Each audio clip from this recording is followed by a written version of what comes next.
कांदा या पिकाची लागवड करतात। 250 ते 300 पातीतला मानेतला जो रस आहे तर तो कांद्यामध्ये उतरण्यासाठी मधले जे 60 दिवस आहेत हे जे 3 खतं असणार आहेत तर तुम्ही काळा टिचिया सगळ्यात महत्त्वाचं अन्नद्रव्य लागतं तर ते म्हणजे 5 जे अन्नद्रव्य आहेत तर ते आपल्या या जमिनीमध्ये या मातीमध्ये तसेच्या तसे पडलेले पाहायला मिळतात। हे किती खतं वापरायला लावतंय बाबा, 30 ते 40% कमी करा कांद्याची चांगल्या प्रकारे साईज होण्यासाठी। तर नमस्कार शेतकरी मित्रांनो, मी तुमचा मित्र विशाल सर्वप्रथम पाटील बायोटेक या यूट्यूब चॅनलवरती तुमचे मनपूर्वक सहर्ष स्वागत करतो। शेतकरी मित्रांनो, सध्या रब्बी हंगाम तिथं चालू होताना आपल्याला पाहायला मिळणार आहे आणि महाराष्ट्रामध्ये सगळ्यात जास्त रब्बी हंगामामध्ये आपल्या पश्चिम महाराष्ट्रामध्ये सगळ्यात जास्त म्हणजे कांदा या पिकाची लागवड करतात।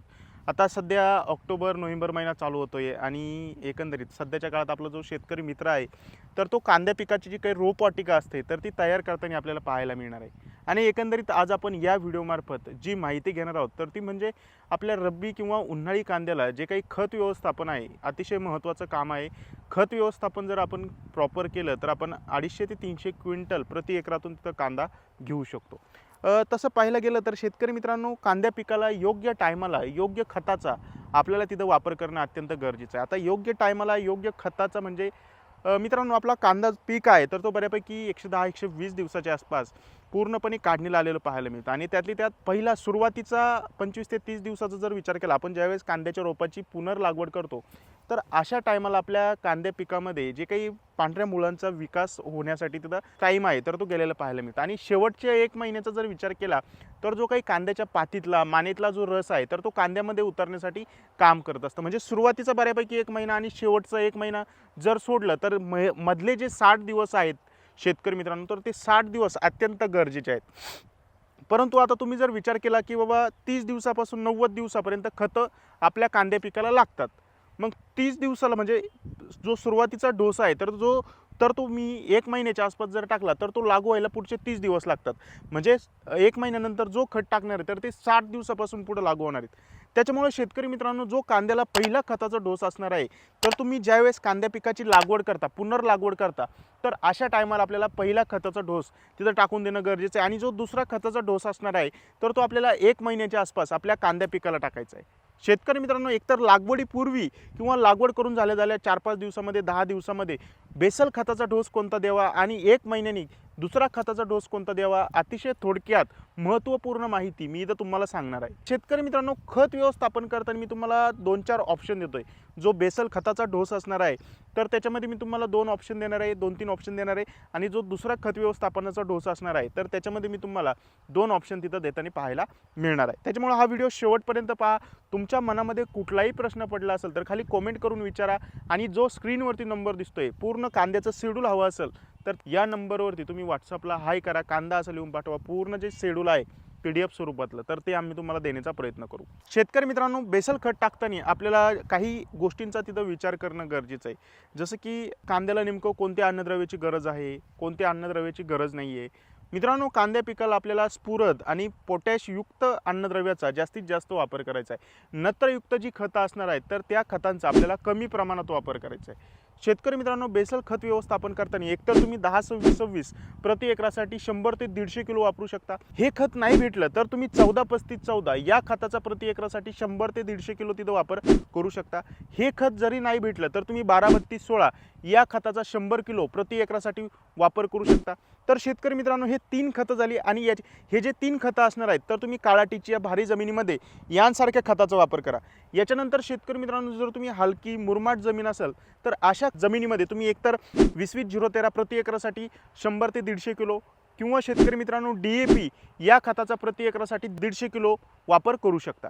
आता 20-20-013 आणि DAP या खतामध्ये फक्त आपल्याला नत्र आणि स्फुरद यात खताची तिथं मात्रा असल्याचं पाहायला मिळते।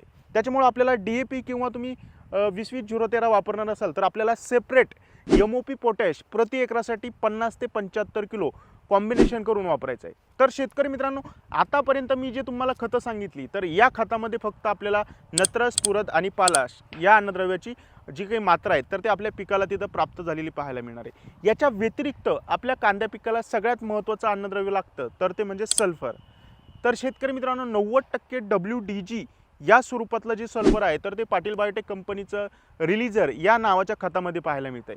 प्रति एकरासाठी फक्त आपल्याला 5 किलो रिलीजर या खताचा बाकीच्या खतासोबत कॉम्बिनेशन करून तिथं वापर करायचा आहे। आणि याच्या व्यतिरिक्त शेतकरी मित्रांनो आपल्या दुय्यम अन्नद्रव्यामध्ये जसं मॅग्नेशियम आहे, मॉलिब्डेनम आहे, झिंक आहे, फेरस आहे, तर यांसारखी जी खतं आहेत तर याची सुद्धा आपल्या पिकाला तिथं गरज असते. तर शेतकरी मित्रांनो हे जे काही महत्त्वाचे दुय्यम अन्नद्रव्यामधले 5 जे अन्नद्रव्य आहेत तर याचं एकत्रित कॉम्बिनेशन असलेलं आपली मायक्रोडील किट या नावाची पाटील बायोटेक कंपनीची किट उपलब्ध आहे. तर शेतकरी मित्रांनो प्रति एकरासाठी फक्त आपल्याला 23 किलो या किटचा तिथं वापर करायचा आहे. एक तर रासायनिक खतानंतर शेतकरी मित्रांनो आपल्याला रिलीजर वापरायचं आहे आणि मायक्रोडील किट वापरायचे. तर हे झालं एकत्रित पॅकेज, एकत्रित कॉम्बिनेशन करून आपल्याला या खताचा बेसल खत व्यवस्थापन करताना वापर करायचा आहे. याच्यानंतर शेतकरी मित्रांनो एक जबरदस्त माहिती देणार, तर ती माहिती आहे शेतकरी मित्रांनो होतं काय आपल्या जमिनीमध्ये जे काही खतं आहेत, जे काही अन्नद्रव्य आहेत, आता समजा तुम्ही रब्बी हंगामात म्हणजे सध्या आता पावसाळा वगैरे होऊन गेला आहे, परंतु तुम्ही जे खरीप हंगामामध्ये वेगवेगळ्या पिकाची लागवड करता त्या पिकाला जी खतं आपण टाकतो तर ते आपल्या जमिनीमध्ये, आपल्या जमिनीतल्या मातीमध्ये तसेच्या तसे पडून राहतात. म्हणजे आपण जे रासायनिक खतं टाकतो शेतकरी मित्रांनो तर ते आपल्या पिकाला फक्त 30 ते 40% लागू होतात आणि जे उरलेली खतं आहेत तर ते आपल्या या जमिनीमध्ये, या मातीमध्ये तसेच्या तसे पडलेले पाहायला मिळतात. तर ती जमिनीतली पडलेली खतं आपल्या कांद्या पिकाला अपटेक करण्यासाठी एक पाटील बायोटेक कंपनीचं दर्जेदार उत्पादक तिथं उपलब्ध आहे. यावर्षी अतिशय लिमिटेड स्टॉक आहे, अतिशय शॉर्टेज असल्याचं मटेरियल आपल्याला हे पाहायला मिळतं आहे. तर शेतकरी मित्रांनो प्रति एकरासाठी आपल्याला 25 किलो NPK कन्सो जी या खताचा वापर करायचा आहे. मित्रांनो टेन्शन घेऊ नका, तुम्ही सांगताल हे किती खतं वापरायला लावतंय बाबा. मित्रांनो जर तुम्ही NPK कन्सो जी या खताचा जर वापर केला तर बाकी सगळे जे खतं तुम्ही वापरणार होते तर त्याची मात्रा डायरेक्ट 30 ते 40% कमी करा. म्हणजे तुम्ही 10, 26, 26, 150 किलो वापरणार असाल तर तुम्ही डायरेक्ट 75 ते 100 किलो फक्त 10, 26, 26 वापरा. जर तुम्ही DAP या खताचा 100 किलो वापर करणार होते तर फक्त तुम्ही 75 ते 80 किलो DAP या खताचा वापर करा. कारण शेतकरी मित्रांनो NPK कन्सोजीमध्ये आपल्याला 300 करोडपेक्षा जास्त जीवाणू, जास्त बॅक्टेरिया तिथं पाहायला मिळतात आणि हे जे काही बॅक्टेरिया आहेत तर आपल्या जमिनीमध्ये नत्र, स्फुरद, पालाश हे जे काही खतं पडलेले आहेत तर त्यांचं विघटन करून आपल्या कांद्या पिकाला उपलब्ध करून देणार आहे. तर मित्रांनो अशा प्रकारे तुम्ही हा जो काही बेसल खताचा व्यवस्थापन आहे तर ते करणं गरजेचं आहे. याच्यानंतर शेतकरी मित्रांनो आपल्याला दुसरं खत व्यवस्थापन करायचं आहे. दुसरं खत व्यवस्थापन करताना मित्रांनो आपल्याला बऱ्यापैकी महिन्याभराच्या आसपास आपल्या कांद्या पिकासाठी दुसरं खत व्यवस्थापन करणं अत्यंत गरजेचं आहे. आता हे दुसरं खत व्यवस्थापन आपल्याला जे काही पोटॅश, आपला कांद्या पिकाला जो पोटॅश आहे शेतकरी मित्रांनो ज्याला आपण पालाश म्हणतो, तर शेतकरी मित्रांनो 60 दिवसानंतर आपल्या कांद्याची चांगल्या प्रकारे साईज होण्यासाठी, आपल्या कांद्या पिकाचे चांगल्या प्रकारे मानीचा विकास होण्यासाठी स्फुरद आणि पालाश हे जे काही खत आहे तर हे तिथं काम करताना आपल्याला पाहायला मिळतं. तर महिन्याभराच्या आसपास शेतकरी मित्रांनो आपल्याला प्रति एकरासाठी 75 ते 50 किलो 10, 26, 26 या खताचा वापर करायचा आहे.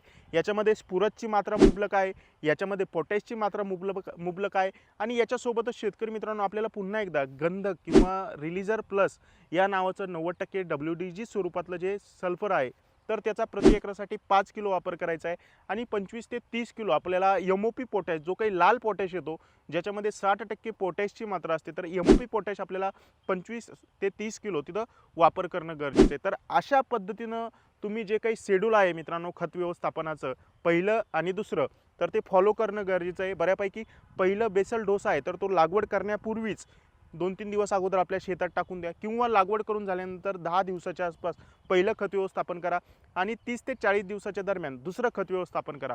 तुमच्या कांदा पिकाबद्दल कुठलीही समस्या असेल तर 750 777 5355 या नंबरवरती व्हॉट्सअपला फोटो टाका. तुमचं आम्ही समस्याचं निरासन करण्याचा प्रयत्न करू. शेतकरी मित्रांनो आपल्या चॅनलचा उद्देश असा नाही की बाबा फक्त आपल्या कंपनीचे प्रोडक्ट विकावे. मित्रांनो तुम्ही व्हिडिओमध्ये सांगितलेल्या कोणताही आमचं पाटील बायोटेक कंपनीचं प्रोडक्ट घेतलं नाही तरी चालेल, परंतु जो काही खत व्यवस्थापन, जो काही फॉर्मेट आहे, जे शेड्यूल मी तुम्हाला सांगितलं ते निश्चितच फॉलो करा आणि तुम्हाला रिझल्ट कसे येतात खाली कमेंट करून सांगा. अजूनही चॅनलला सबस्क्राईब केलं नसेल तर चॅनलला सबस्क्राईब करून घ्या. तोपर्यंत धन्यवाद.